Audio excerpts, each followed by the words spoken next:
Each year, Microsoft Research hosts hundreds of influential speakers from around the world, including leading scientists, renowned experts in technology, book authors, and leading academics, and makes videos of these lectures freely available.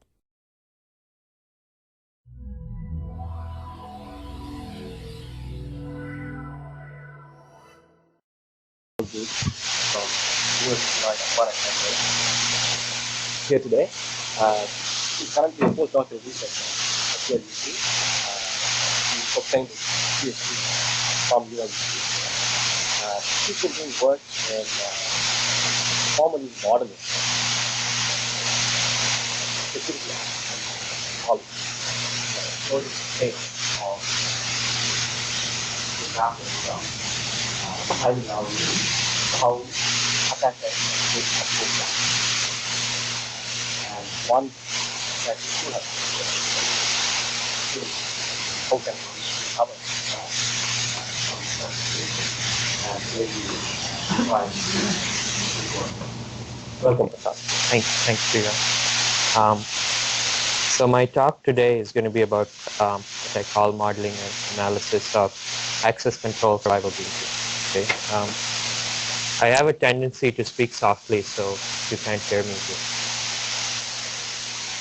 make a sign and I'll try and speak up. I'm a postdoc at University of Illinois. I graduated last year, and I stayed back because I was too lazy to find a job. I'm going to talk now. I'll give you a little bit of an outline as to what I'm going to talk about today. Start off with a little bit about my research interest, talk about the problem in more detail, try and define it, hammer out the scope, and talk about what we call this access control recovery. So most of the work that I'm going to be talking about today is joint work with my advisor, Roy Campbell. Also present a case study of security enhanced Linux, how we work with like access permissions, and try to find out how robust it is, how a secure Linux configuration is robust against specific types of attacks.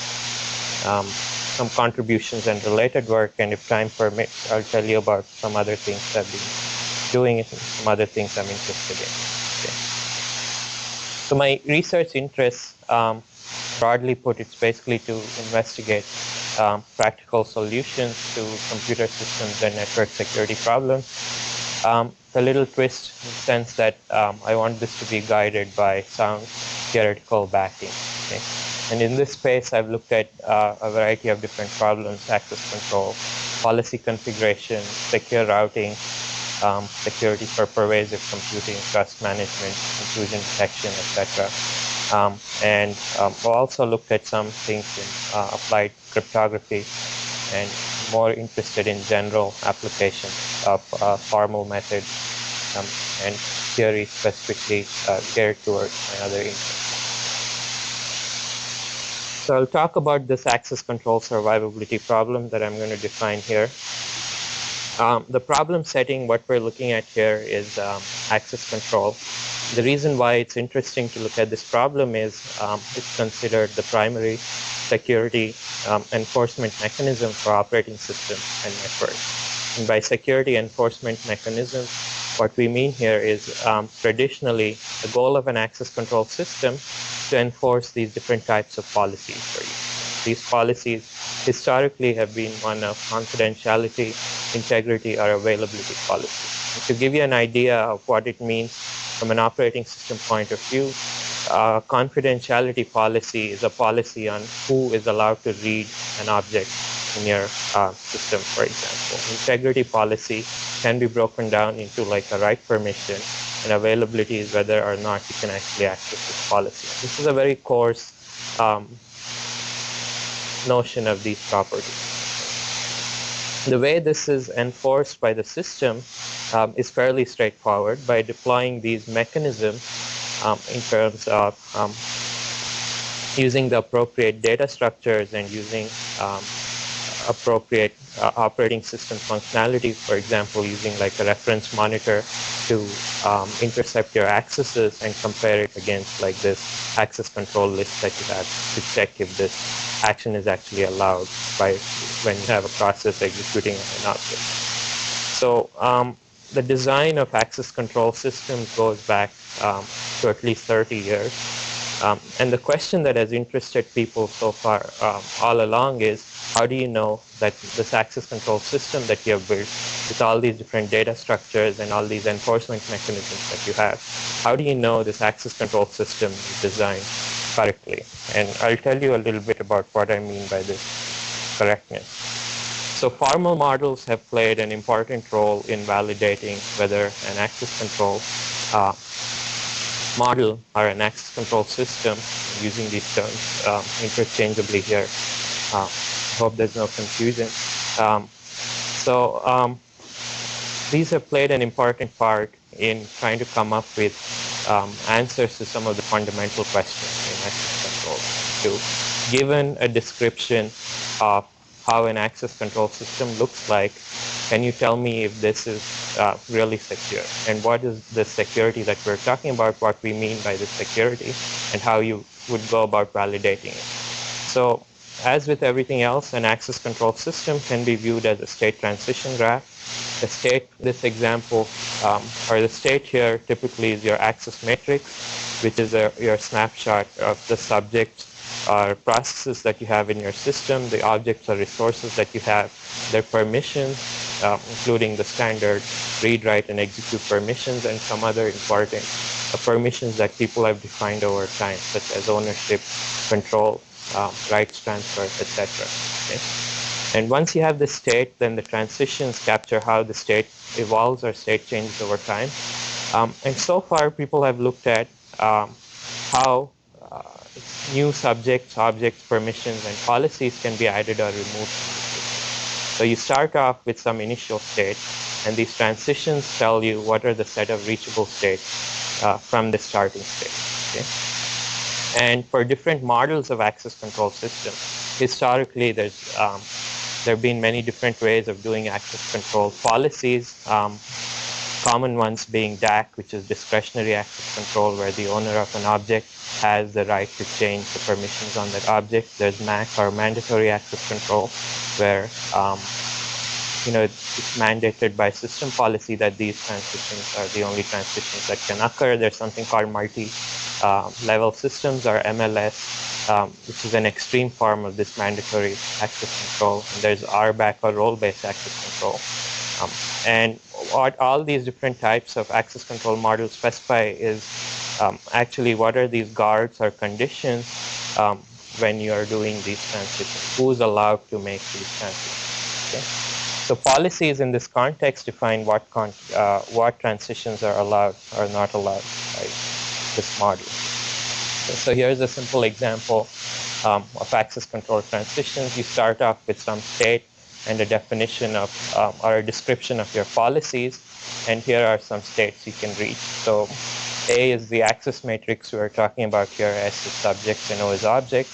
If you're the owner of object O, then you're allowed to add any right to it.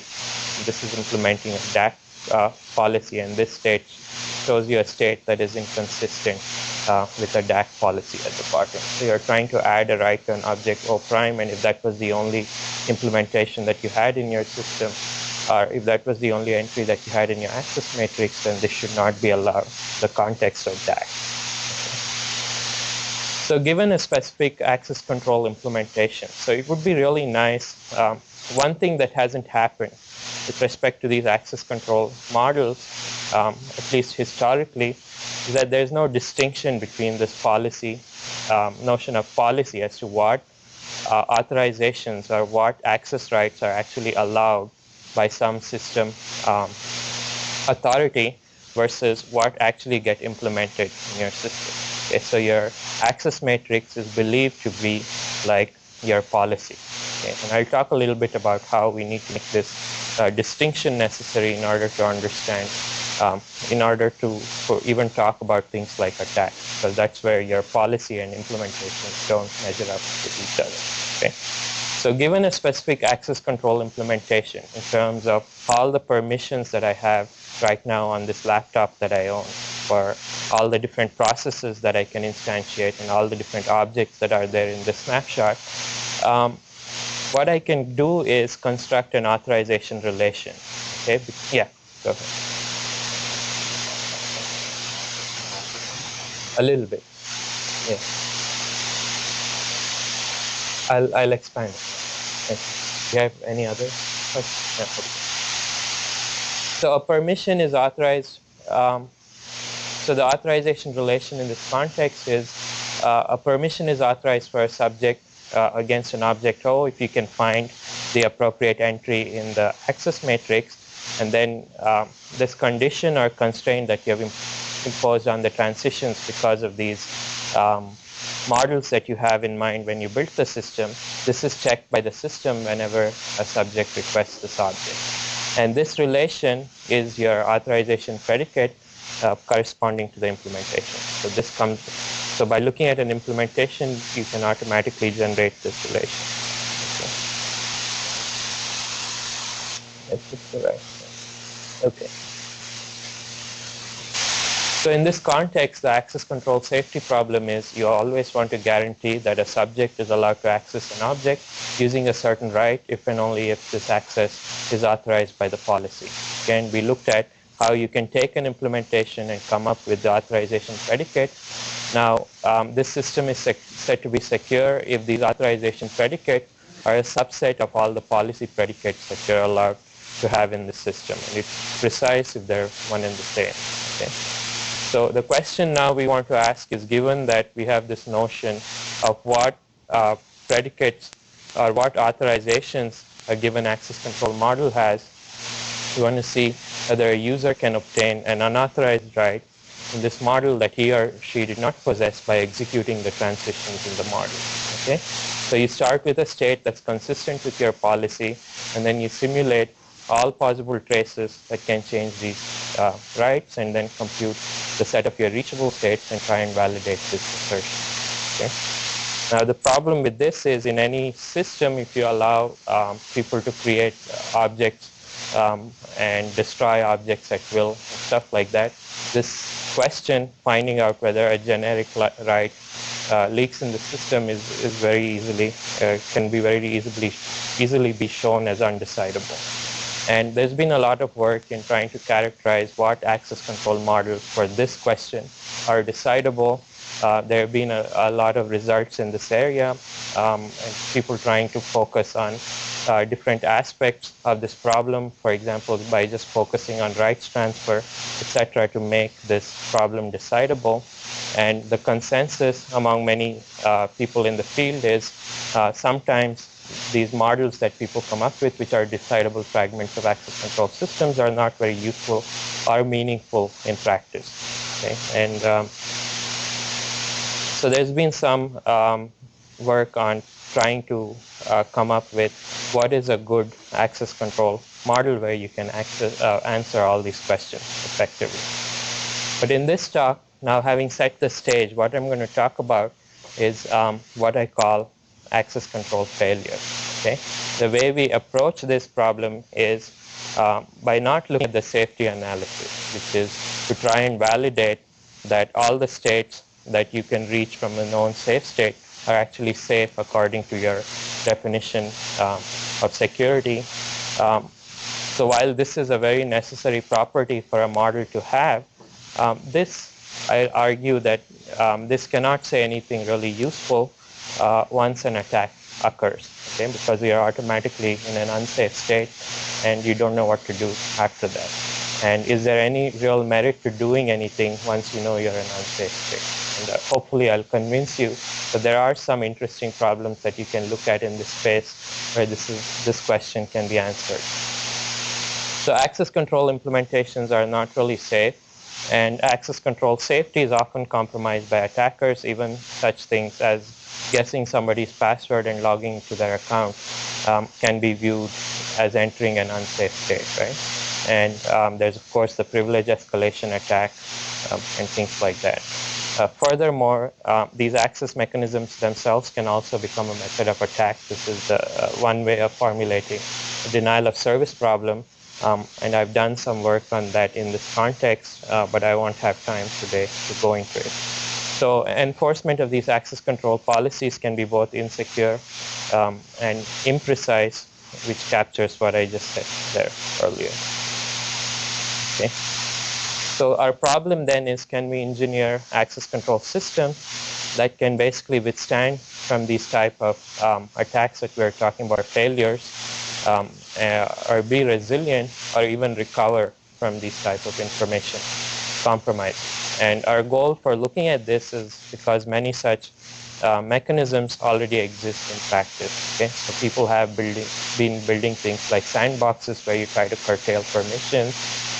They've been doing things like address space isolation with ch-root jails for integrity protection. I mean, you have encrypted file systems and things like that, or confidentiality protection. Sorry. So even if an attacker breaks in, you keep your keying material somewhere that an attacker cannot access, then you have some kind of protection from this attack.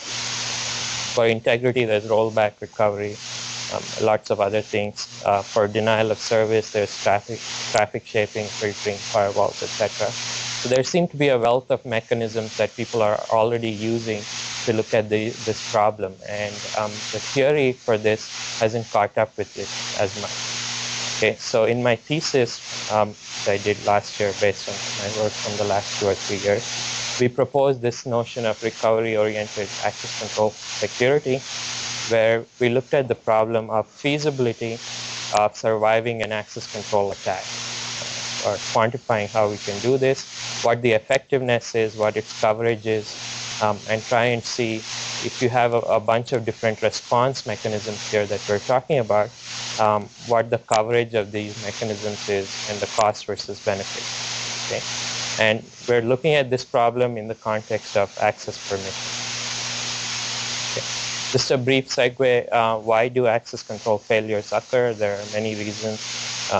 Incomplete specifications, incomplete semantics, programming errors, social engineering, like for guessing password, dynamic interactions, because the scale and complexity of the systems are too big to be managed, or for formal methods to apply in a general fashion, etc. So the solution that we are looking at, or the model that we came up with, is somewhat agnostic to actually why these failures occur. So what we are doing is kind of like a simulation of the impact of an attack. So once a failure has occurred, we look at what permissions an attacker can gain after this failure has occurred as a result of this attack, and how using this permission, what further damage an attacker can cause to the system. So we call this access control recovery. And what we're going to do here is try and build a model for this recovery analysis. Okay? So this notion of building authorization predicates from a current snapshot or a configuration, other people have also looked at this. Okay? This is not my unique contribution. So what you do is you start with a current snapshot of your system configuration. So we're going to freeze all the permissions that are there for different subjects and objects in my laptop for now, for the sake of argument. Okay, and from here we're going to call this the initial state, and we're trying to figure out, and our goal will be to try to figure out what policy is actually implemented by this system. Okay, and the way we do this is to try and build these authorization predicates that I told you about. So for this, we would need to have some knowledge of what access control model is being implemented by this system. Okay? Yeah. Subjects and objects, processes and resources.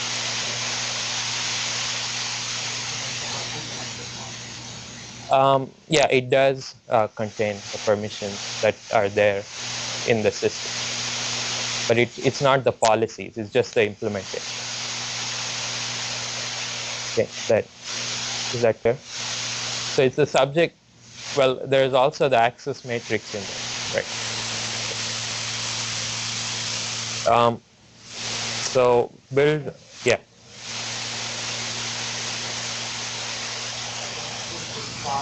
mind if I have full permission to the directory? But you can't talk about permissions related to objects. Right. You can. You can do that. It depends on what the underlying policy. So with respect to Unix systems, right, there's the policy that the access control implementation enforces is DAC combined with some kind of MAC.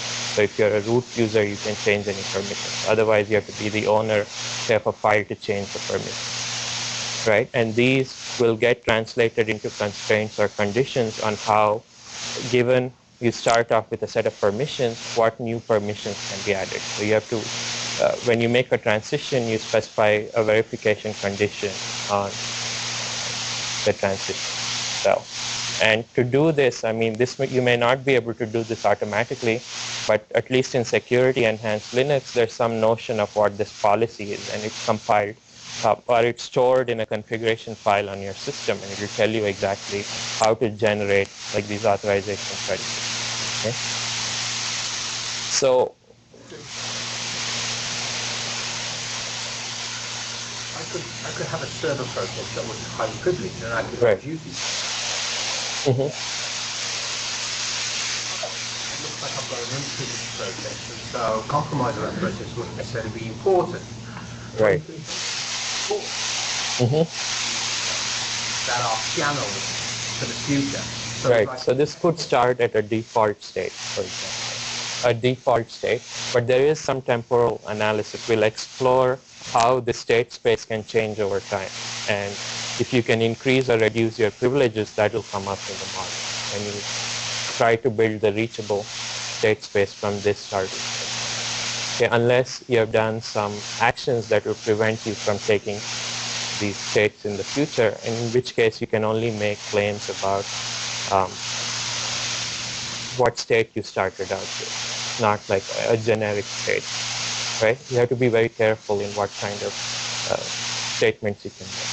I'll show you how this problem of how you can add or remove privileges, how we address that, starting from this stage. Okay. So once we build these authorization predicates from your access matrix and transition conditions, the thing that people have looked at in the past is this question, this policy coverage question. So given this authorization predicates that you extracted from the implementation, does it satisfy this overall policy that you are trying to implement? Okay, so this is a problem that other people have also looked at, and there are tools to browse like an implementation against like a set of policy conditions that you want to be satisfied, and then validate if these conditions that these predicates that you extracted from the system actually cover like this policy set that you have. And there are tools that also let you specify policies in a broad sense and then refine based on what the implementation is. If you detect conflicts and things like that, go ahead and update these things for you. Okay? So once we're done extracting these authorization predicates, we want to define an attack state and explore the impact of this attack on these authorization predicates that I'm talking about here. Okay, so the impact of an attack can be quantified for the purpose of this analysis as what policy assertions can become invalid because of this attack. An example is if you guess a password, then you can add permissions to all objects owned by that person's process, for example. And this can be expressed as unauthorized permissions an attacker can gain because of these attacks, and these correspond to integrity, confidentiality, and availability policies that may be violated. Okay? So given that you're starting off in this state, the question you want to ask now is, how can a user or an attacker here obtain these new capabilities that we're talking about, right? So if you're at some starting state, as an attacker, what permissions can you add to yourself, okay? And how this evolves over time. So in Unix, you can execute suid, you can change your privilege and assign yourself more privileges. in SE Linux, which I'll explain to you very briefly in a few slides, a subject is allowed to change what it's called its current operating domain by executing certain objects and making these domain transitions. So for a given subject, you can simulate all possible multi-step domain transitions where you add permissions and remove permissions yourself and enumerate all the states that you can reach with these permissions. Okay? And the question is, in order to do anything useful with this analysis, the frozen snapshot, is this a finite state model? The answer is, if you have a finite number of domains, what you can do is you can explore only paths of certain lengths and come up with like a finite model, okay, for the purpose of analysis, assuming that an attacker may not have time to chase after paths that are really long.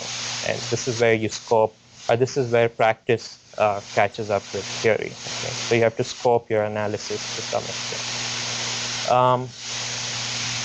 See, the other interesting thing about this analysis, once you start in an attack state, is your attacker can further compromise your integrity and confidentiality policies on on different shared objects that they share across various domains by exploiting what are called explicit information flows.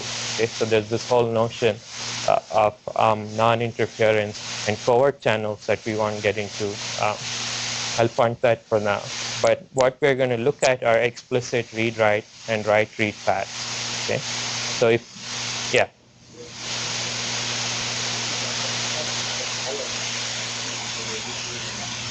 In the Unix model it is, but in SE Linux, the goal of SE Linux is to try and implement what is called least privilege. So you have like all these domains where you raise or drop your permissions depending on what tasks you're doing. So and then implement this kind of model where you only have the permissions that you need to execute this task. Yes, this would not be a very interesting analysis for you. Like there's no single attack which actually takes control of everything. I mean, in theory, that's how it should be built, right? But yeah. So, why do you have to limit the number of levels to which you simulate the attack? I mean, for which attack? It may, right? It will depend completely. I'm talking very generally here. So with the SE Linux, I'll tell you that it's finite state. Okay, but there may be models where, you know, like you can create new domains, for example, right? If you take that behavior into account, you can keep creating it. You know, you'll never end up with a convergent model, right? So, okay, what I was talking about here is, so in addition to looking at what domains you can make transitions into, what's interesting to study is if an attacker gains control over objects in a domain, right? What can they do to these objects that affect confidentiality and integrity policies for other objects or for other subjects or for other processes in different domains? So if you're an attacker, very trivially what you can do is you can write or overwrite a shared file, and anybody else who reads that shared file will now have an integrity policy that's invalid for that. So this is how you can introduce a virus, and people can read that virus and execute it, and you spread that attack. Okay. So the other thing is if you're an attacker and if you read a confidential file, then this file is no longer confidential. There are, for other people in the system, there is somebody who has access to this information that was supposedly confidential, that was being enforced by this policy. So in addition to domain transition, so in addition to what all domains you can visit, it's also important to study how these information flows can emanate from an attacker. So to estimate the damage caused by an attacker, we're going to study both this domain transition and information flow behavior. And in general, which I won't get into now, any other behavior that can invalidate policy assertions, which is the specific type of attack impact description that we're looking at. And our information flows from a certain subject domain finite and we can talk about this also. You can say, I mean, you might only want to look at models where the depth of the information flows that you're going to consider is some number once again. So what we can do is we can start with a configuration and build a finite state model. We can model this as a standard Kripke structure. I won't really go into the details. You have a finite set of system states, set of initial state or states. So you have to do something to keep the transition relation total. There are standard tricks to do this. And then you define a labeling function with a set of atomic propositions that are true in this state, and these propositions correspond to like our authorization predicates. Here I'm using the term predicates. And everybody knows about these Kripke structures. Given a model, you can define paths as an infinite sequence of valid state transitions. A tree is you start with an initial state and you start unwinding these paths, and then you can specify properties as temporal logic formulae on these paths. The propositional variables in each state, their path quantifiers, temporal operators, and there are a variety of temporal logic available for this, and automated validation and model checking. Okay. So given now that we can specify this attack or simulate the impact of an attack, right? The next question we want to ask is recovery. Or given the specific attack state that we've come up with, can we think of recovery as reaching a state where these policy assertions that became invalid were somehow restored along paths that maintain what, once again, I'll call loosely as tranquility property.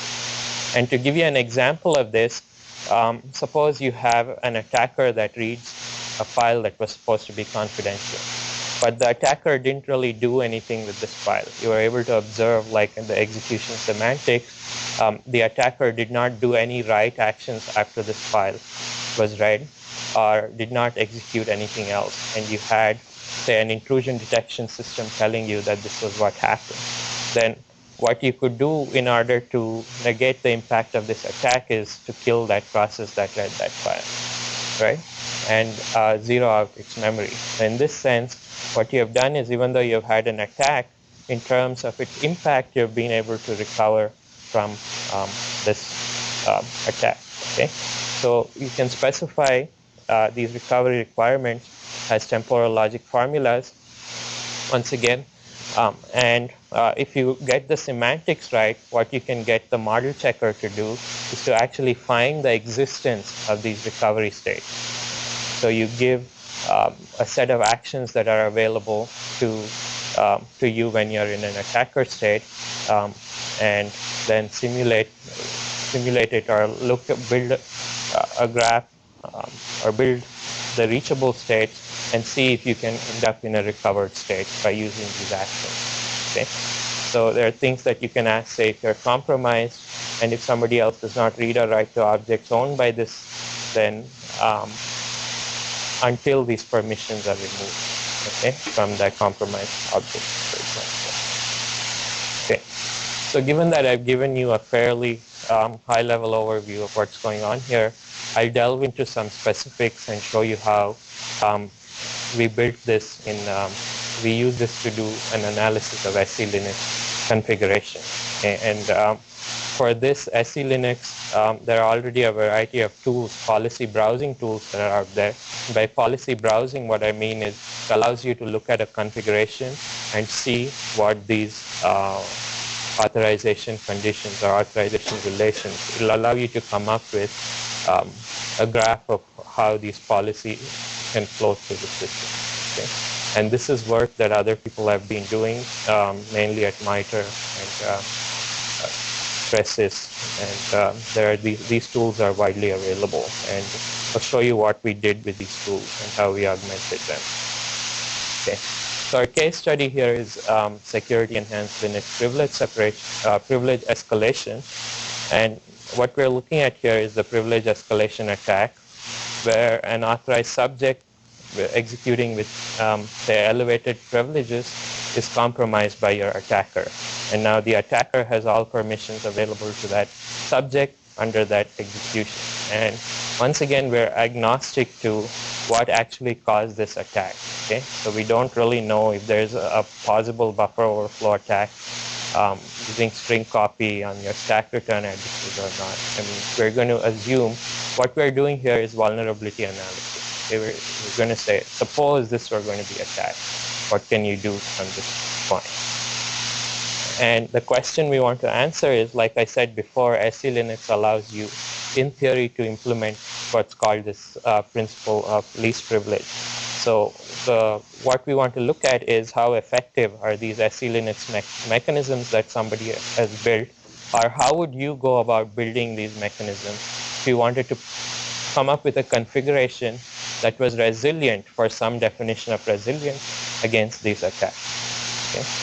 So I'll give you a brief background on security enhanced Linux and its access control. So security enhanced Linux works with what's called a security server, or similar to your standard reference monitor, and it checks if a specific class permission pair is authorized for a process with some context C1 against a resource with some context C2. This again, this formalism has been there before. Okay, so we didn't invent this notation. So in SE Linux, so your objects are resources, your subjects are the processes. Classes are things like directory, file, process, etc., which just helps you scope your policies better.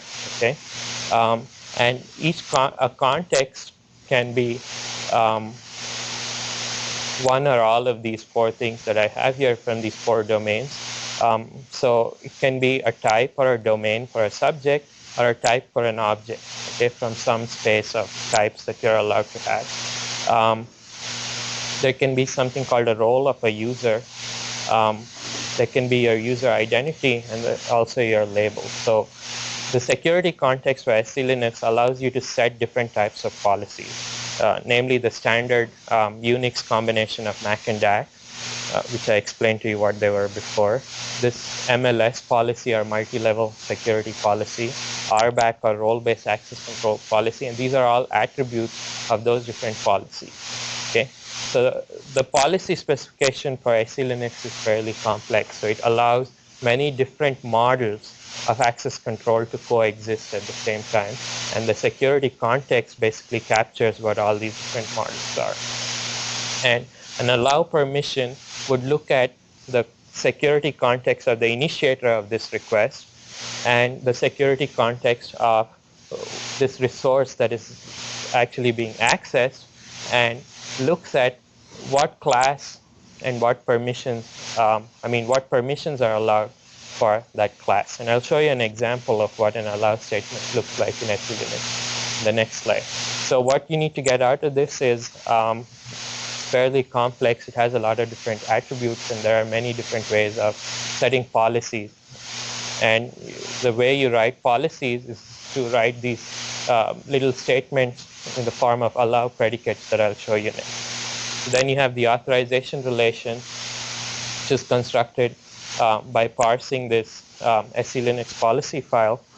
And this includes, like I said, all these different types of policies. So the one thing that SE Linux does, so it's based on what's called the domain type enforcement policy, where subjects are assigned to domains, can alternately be viewed as types, and all objects have some type. And a domain, and within a certain domain, there's a set of working types that you can make or set permissions to, or that you have access to. Okay, so a domain scopes what access permissions that you can execute within that domain for a process belonging to that domain.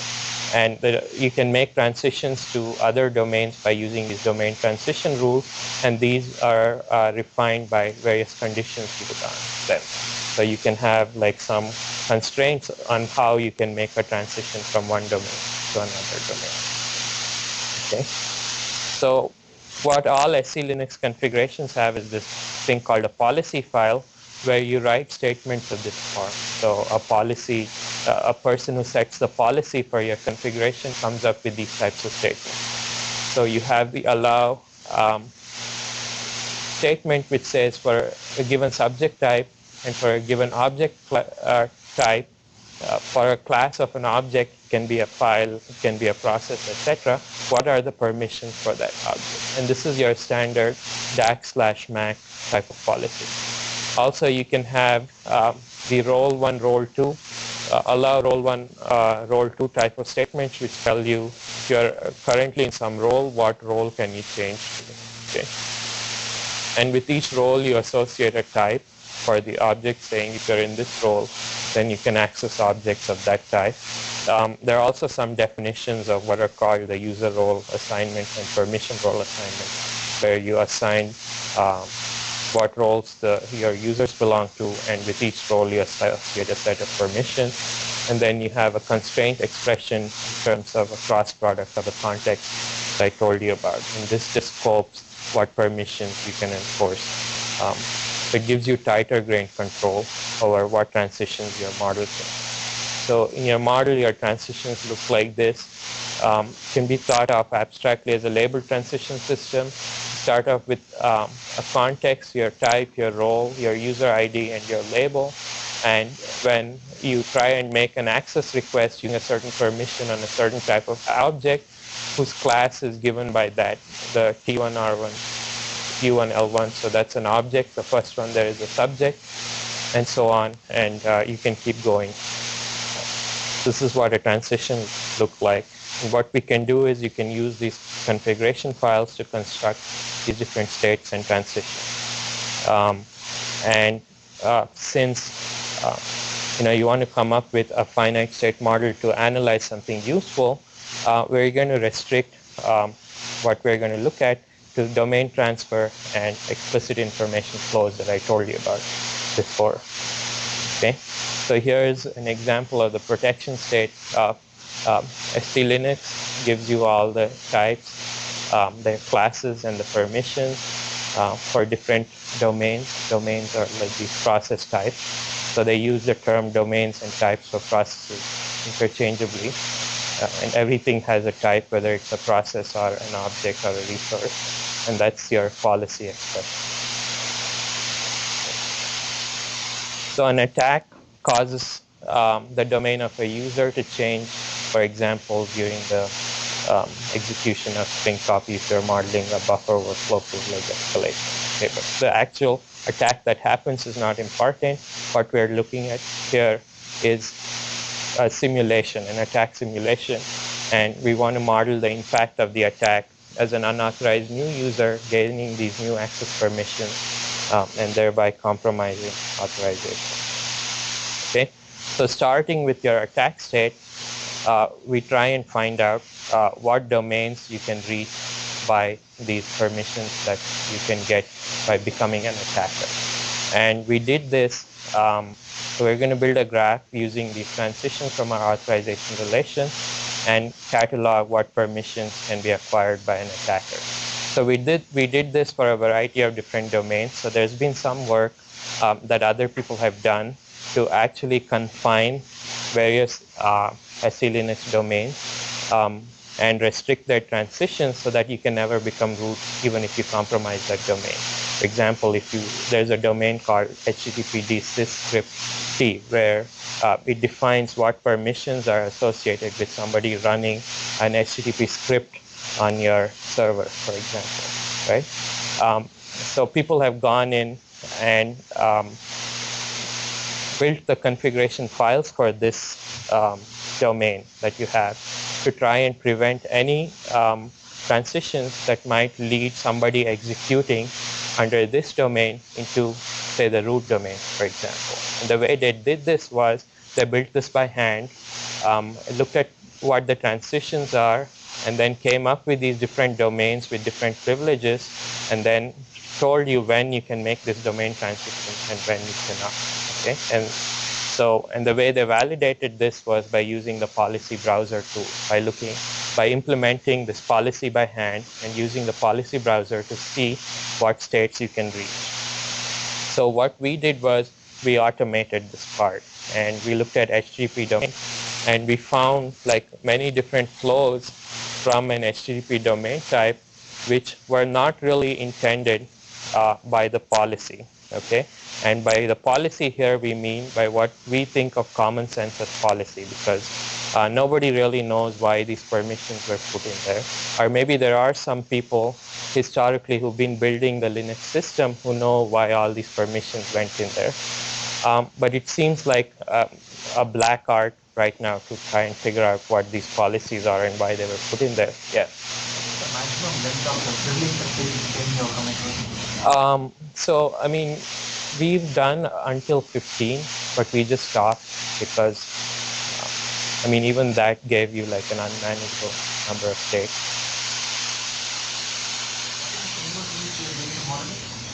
What's the framework? Level 15 itself you got saturated. I mean, we didn't get saturated. It's just that it made, so what we were doing is we were taking, so we were building this graph and then converting it into like input to a model checker, right? And then we wanted to visualize the graph also to understand what we were doing. And we stopped, and since this was an academic project, we stopped at looking at graphs of size 15 because we didn't really, our graphing tool couldn't really graph more than that. So it's not a limitation of like what size you can do it. It was just, we were trying to understand exactly what was going. Because for each of these paths, we wanted to see by the eye if this was an allowed path or not, right? Okay. So I know that's not as satisfactory. Tells us, but we just wanted to get confirmation just to see we were doing it right. So we didn't have to do that. Okay. Maximum length you have found of an attack chain? We didn't look for it. Right, but we didn't look for maximum length. I mean, we just scoped it at saying, what, can you find me an attack of length distance? And then we built dynamic. So 15 was where we stopped, and this attack chain is 5. Yeah, I told you we have gone up to 15, right? I mean, yeah. I don't have it right now, but I can send it to you. I have some policy files that I'll show you when I end this talk to show you what these graphs look like. Okay. And the trick is to understand whether it's an attack or not. I mean, we don't know what the motivation for setting those policies were. Right? Let's suppose that we assume he is able to write to the file, irrespective of asking. Well, these are domain transitions. We're not talking about read-write flows yet. Whether we could have written to a file or not, right? You could use, I said, we're not integrated that.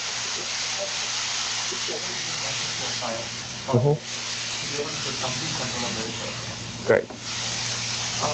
So what I'm suggesting is that maybe you can just think of modeling instead of modeling the object, just privilege levels on each host, and maybe you will have a lesser state. That's what this is. This is the domains that once you're in some domain, right? These are all the domains that you can make transitions into. Does that make sense? That's exactly what you're saying, what we did. Is that clear? Okay. We can talk more about it offline if you want. So this analysis can help you validate this policy coverage and discover these paths that an attacker may use to gain this type of privilege.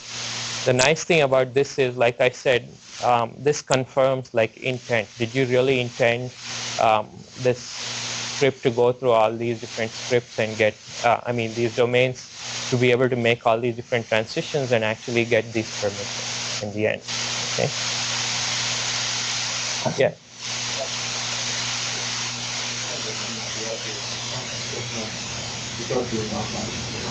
Yeah. Or if you have a definition, a good definition of what the exact policy is that you want, right? That's, yeah.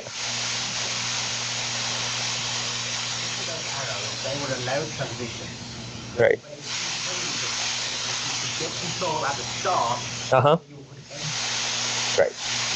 Right.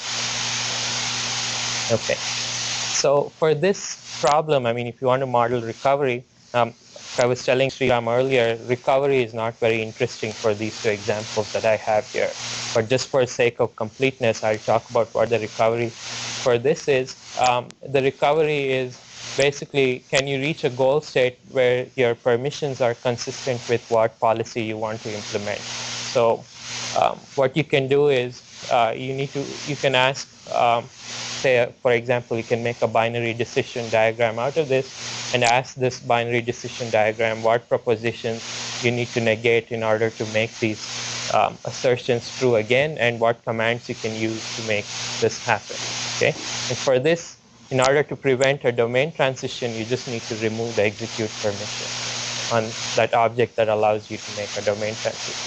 So it's not a very exciting use of the recovery, or finding like a path using a model checker for you to do recovery, right? So for the HTTP this script, you disable the appropriate domain transitions so you don't make any transitions that will let you make further domain transitions into this sysadmin domain that you didn't want to go into.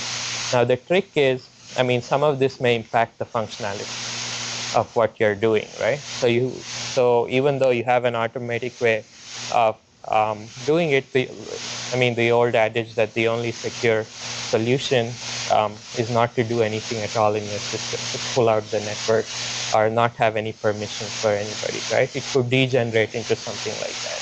So you want to have a better understanding of what choices you're making here when you actually add permissions and remove permissions.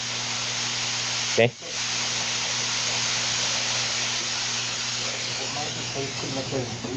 Right. Yeah. Yeah.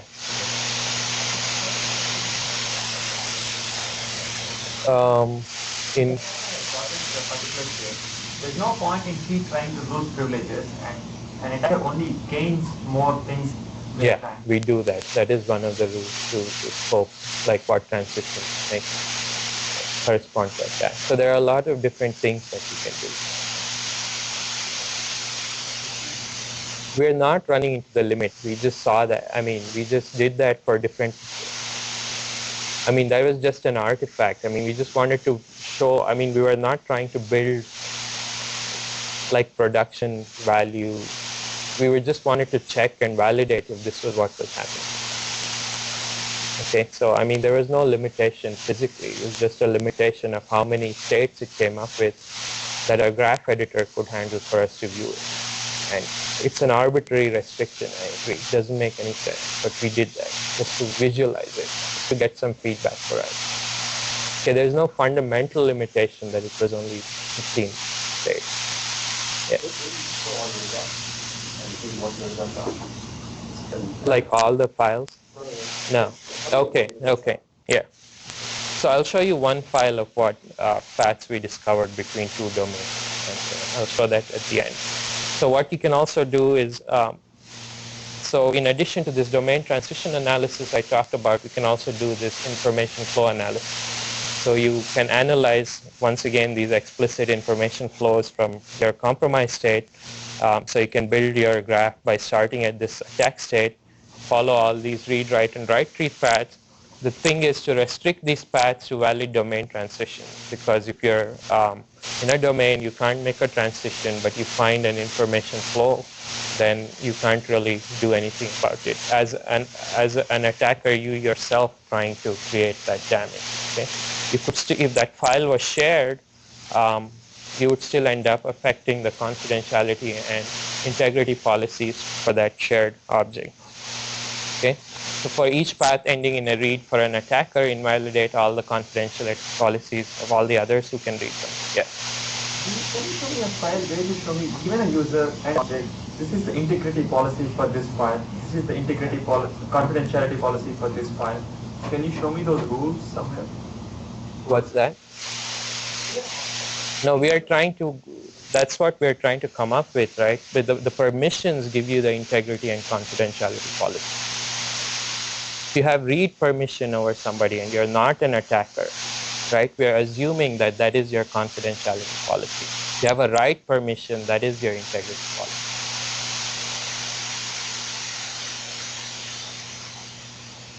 right? And as an attacker, you are not allowed to have those read and write permissions.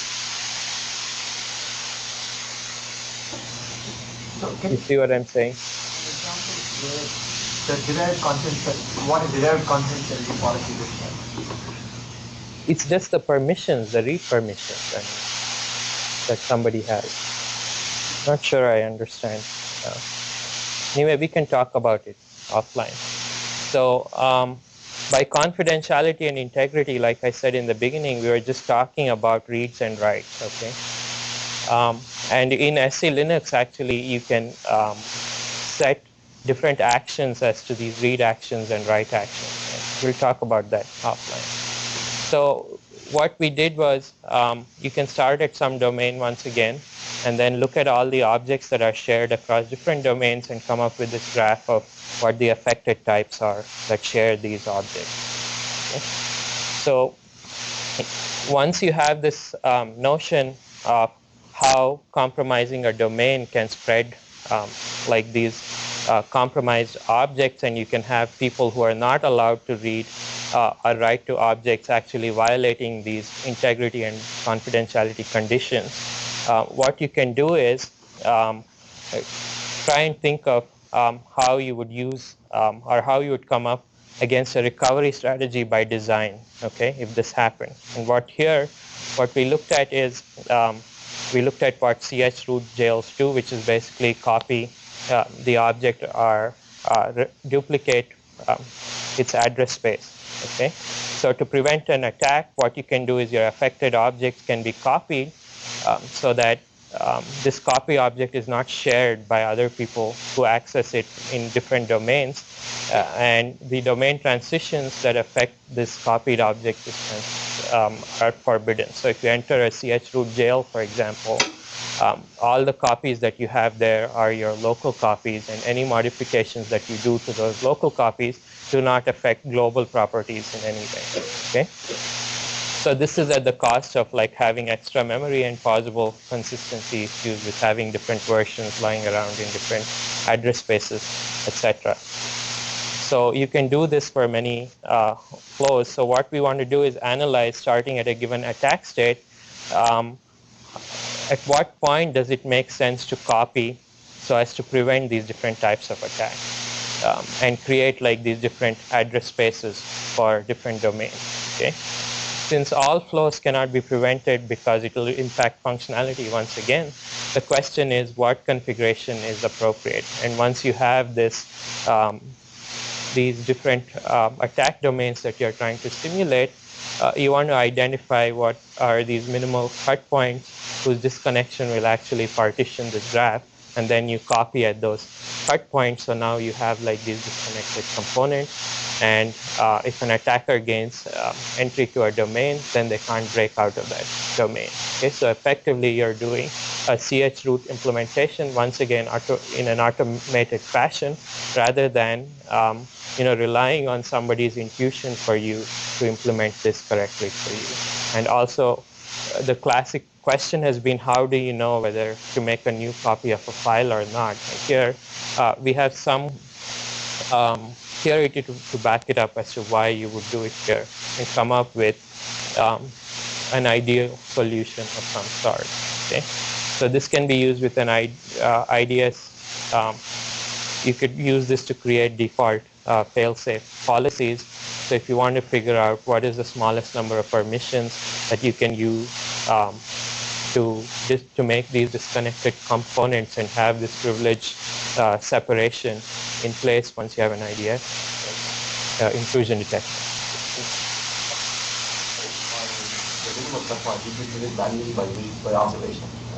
For the ones that we did, we have actually written some. So we have some approximation algorithms to find these minimum cut points as well. But for some of that, I mean, it was visually apparent what the cut points are.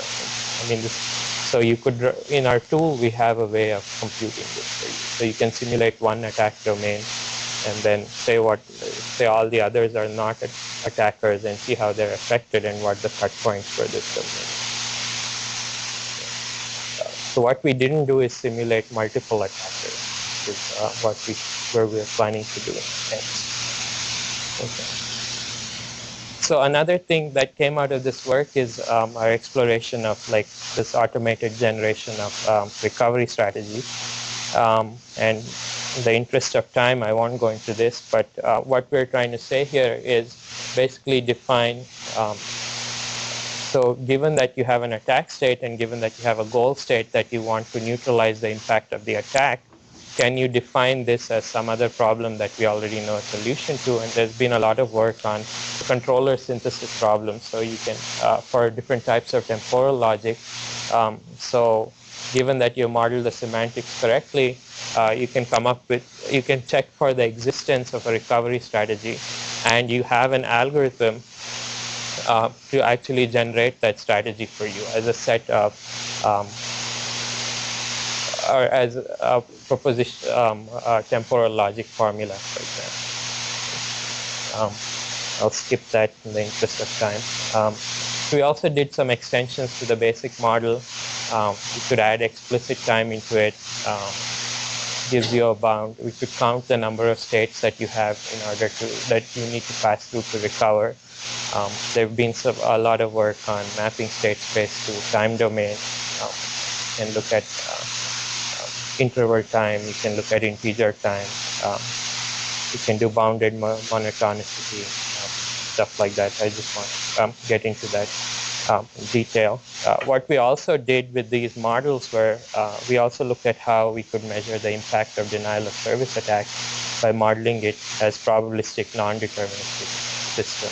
Okay, the same kind of analysis, but there we counted the amount of time spent in each state, and we tried to distinguish whether it was useful work being done by the victim or whether it was busy work. And we have some preliminary results on that. I really won't go into that. So with this work that I presented here, our contributions were we had this extended access control analysis. We can model the impact of attacks. And though my example didn't highlight it, we can basically specify, synthesize, and evaluate different recovery mechanisms. My example didn't highlight the synthesis part, but the specification and evaluation there. We can study questions like effectiveness and feasibility of recovery from the attacks. We did some automated analysis and configuration of SE Linux permissions, make it more resilient to privilege escalation attacks, some other extensions. I have there. So I'm working on a book now based on this material that will be published by Springer in a couple of months. Some related work, traditional access control models, like I said, looked at the safety question. While that's important, what I did here was orthogonal. There's been a lot of work on what's called rigorous security analysis, mainly in terms of this policy coverage that I told you, like this question as to whether an implementation actually corresponds to the policy that you had originally thought you were implementing. And many of these tools really helped us explore this problem in more detail, especially work by Joshua Gutman and Amy Herzog at MITRE.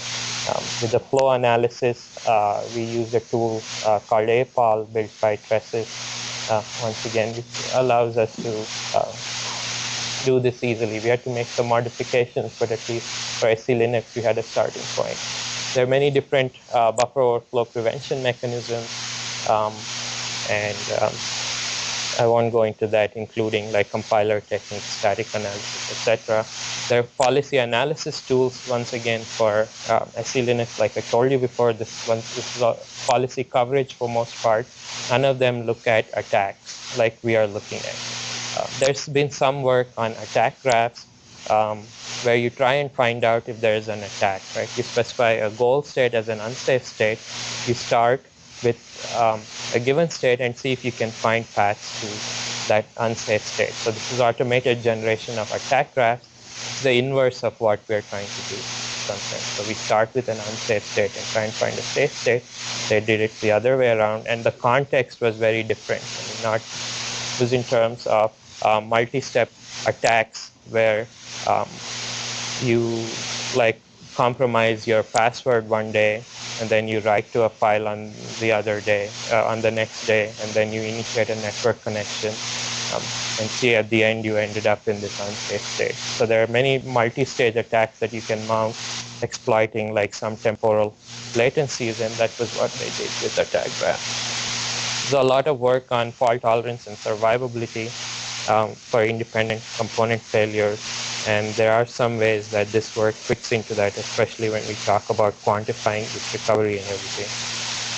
Yeah. Yeah.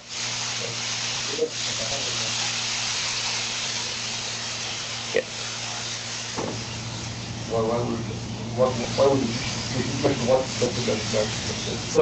So there's work on, so people have been trying to build attack graphs by hand, right? In terms of just to make your patterns for intrusion detection easier. Yeah. So first of all, I mean, we take the output of these Linux policy tools and then convert them into input to a model checker. So that part is not automated. I mean, we have some scripts. What your tool has the same weaknesses what GenetWing and so many just papers have. Which is? They also have the same problem that it's either not end-to-end. You Right. have a human component or... So we were not claiming, so they were claiming to automate the attack graph analysis, right? Right. We're just saying we'll help you build a better configuration. And if you put the human in the loop, I mean, you have to write the formula, for example. You can't generate these formulas, right? But what we can do is ask questions whether it's really feasible to recover from this attack and try and find paths for this recovery. So it does have some human components. Okay, so there are parts that you can automate and there are parts that you need to put the human.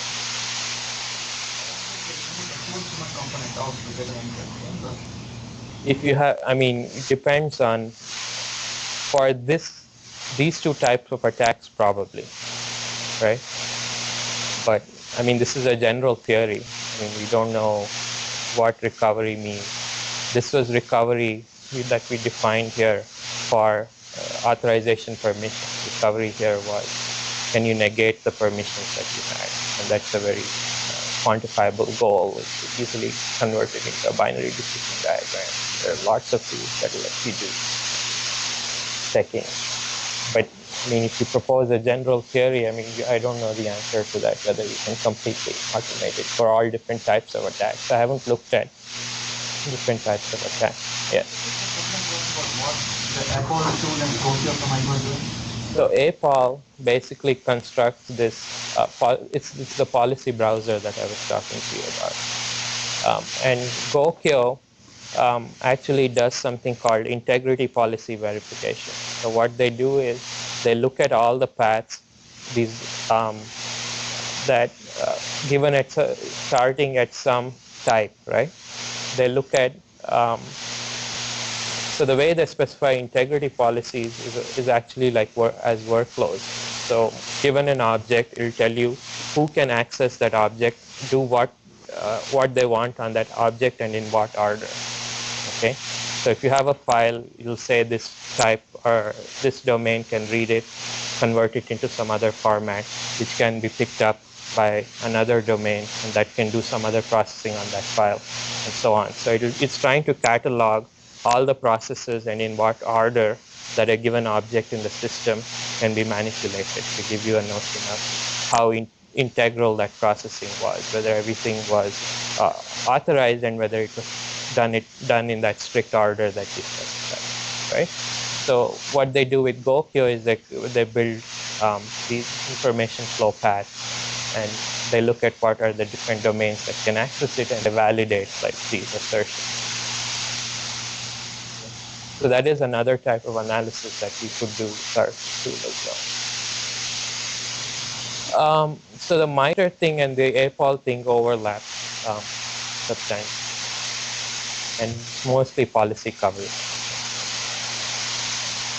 Okay. So some other research that I also have in my research statement. So I've looked at what we're looking at right now is coming up with a theory for DOS attack analysis, and though this might sound as something that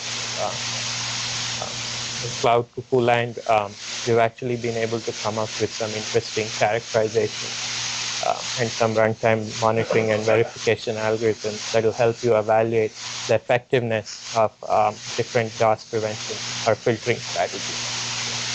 I've done some work on unlinkability properties, privacy, anonymity, stuff like that. We also did some work on, we built a tool to specify intrusion detection patterns with some shallow history as temporal logic formulas, and automatically generated monitoring algorithms to detect these attacks based on the specification. My other life, I've done some work with access control for pervasive computing.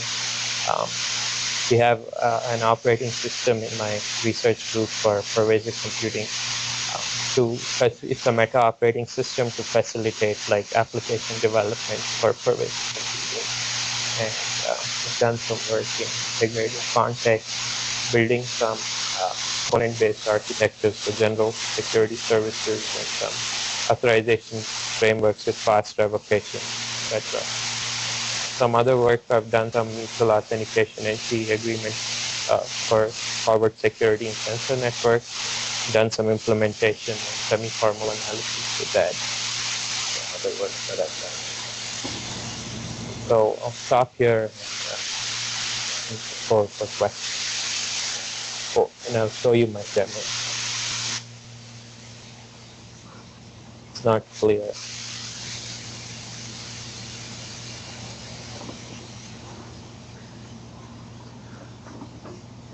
Go ahead with this question.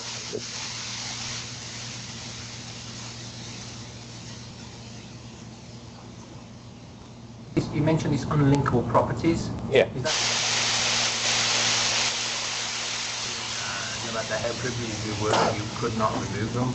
Is that the kind of notion? No. So unlinkability is the notion that if you have two transactions that are issued by the same user, the person who sees these transactions should not be able to link them to your identity. Okay, and the way they do this is there are many different techniques. There are things like anonymous credentials, for example, where you can present the same set of attributes that you want to use to authenticate yourself to a server.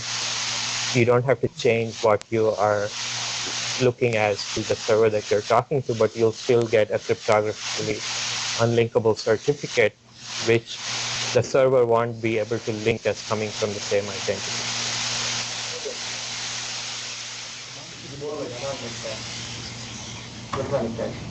So, but what we are looking at is the access control problem associated with that, in the sense that it doesn't matter what credentials. So the act of giving up some of this information, right? Our problem was basically motivated by things like, so we have, for those of you who have been to Illinois, we have a smart building. Or we just moved into like this new building where everything, you can basically run this building by wire. Like all the doors are connected to like this network. That, you know, there are actuators everywhere, there are sensors all over the place, stuff like that. What's that? That hasn't happened so far. They haven't been able to get permissions to deploy any of this technology, like for the federal regulation or whatever. So all that works is when you swipe your card, it lets you in after your 10th try, something like that. So, but the problem we were looking at is, so there is a correlation between your activities in the physical space. This is what gets logged in. So if there's an office and I'm the only person allowed to access that office, right? Whatever transactions I do from that office, no matter what anonymous credentials I use, if somebody watches or looks at me going into that office, right? And they look at a log of transactions that came out of that office, I mean, my privacy is compromised, right? So It's a pretty good guess that that's right. not per individual. Right. Right. Right. So we came up with a formal definition of this problem, how you would characterize it, and how you would generate automatic access control policies to try and reduce this in the virtual space as much as you can. I mean, you can't deal with physical attacks. You want to make sure that different audit logs, which are observable by different people, mean you can't correlate actions across these audit logs by using temporal information, for example, causality. When you model your attacks, presumably none of your attacks involve compromising the infrastructure that like. That may sound strange, so you can consider that. Often the objects aren't managed by one entity, so you can say like the kernel manages like files, who has access to files, who has access to particular bits of some user mode kind of objects. And so now you get the situation where if I compromise a web server, all the files that the web server can I can attempt to damage the people who use the web server by serving up the wrong information. And in effect, maybe give them access to things that they shouldn't have in an attempt to, give grant other people things, try and, do damage to them. Because people will trust. It's like, you could say, okay, I'll have no privileges on my web server. Right. But if that web server is used directly by a privileged entity, it's non-privileged. Because I could still use it to compromise somebody who's using it as a path. Right, so there are these... Like 10 copies, one for every different kind of level of person who may ever use the web server. Right. So I think this could be addressed by refining, like you said, by making more domains in the web server. Yeah. You've got a duplicate. Right. So that's one way of addressing it. But what you could do, I mean, it's interesting that you can look at the analysis from the outside, which is what you were doing, right? Rather than going from inside out. You're trying to see how what you do here can affect like the security of others. Right? That's an interesting point that we might be able to look into model. By starting with a non-attack state and trying to see if you can get into an attack state because of some action that's being done by this attack person. Given a resource, just being for all the people who are depending on the resource. If you have and what their authorization is. Right.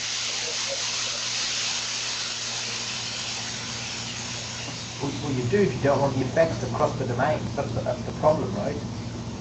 If the object you've compromised is used by multi-domains, then the data is effectively encrypted. So unless you break that across, you can have sharing, right? Okay. Understood. I don't know what's happening there.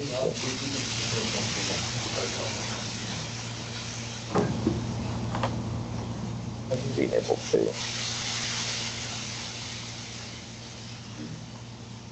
Oh, it came for a minute. I lost it. What's that? I know. Especially here. Does anybody know how to say? Sorry, but I'm trying to run like an application that's not PowerPoint and make it show up on the window. You can see it on your computer screen, but you can't. Yeah. Oh, that's great. Well, I can show people by moving the laptop around, I guess, in the worst case. It's a small room anyway. Yeah.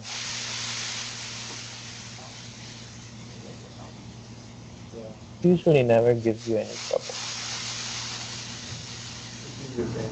What's that? Maybe it's doing as two screens. It is. Oh, there you go. I think it's using as a dual monitor. Now I can't see it here. But okay.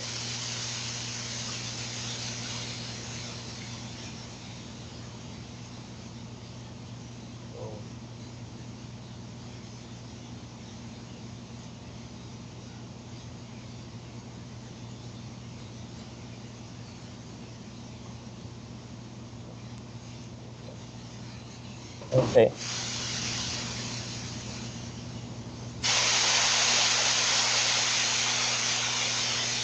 So here's what I was telling you about how it's difficult to visualize it. So these are all the flows or the domain transitions that you can have.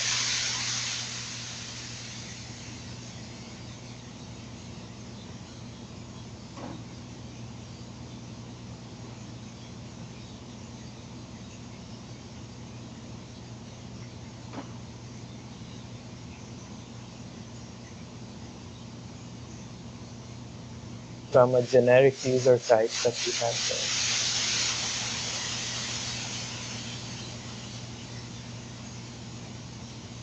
To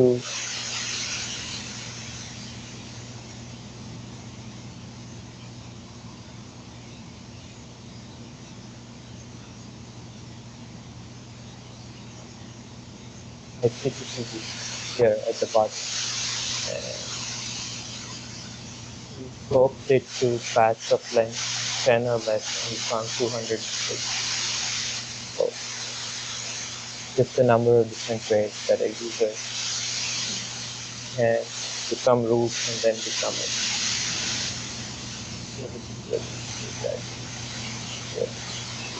It's not exposing one of them, so first 206 holes.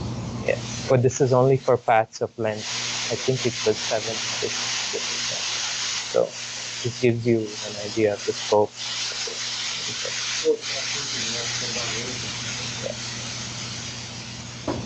So what you saw on the bottom pane was each one of those paths is lined out linearly. So In the bottom here, these are just the types. The paths themselves are here. This is a path, like the arrow. And there's another representation of these paths. Why do you have thick lines and That's how many times that same exploit is can be used by like different objects. So we put the information flow analysis in this as well. Okay, so there are different objects that you can read and write, and it's the same path because it's through the same domain. So that's why it came up as a 6 type. So, I mean, I have lots of other policy files that you can look at, but I think just to illustrate the point that it's not as intuitive as you think it is. Like I feel Linux is supposed to be, more smarter than regular Unix. And people really have barely scratched the surface about what a good configuration looks like and what analysis you can do and try and automate.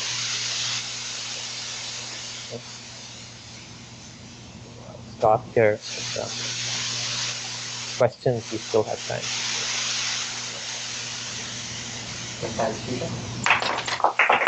Thanks.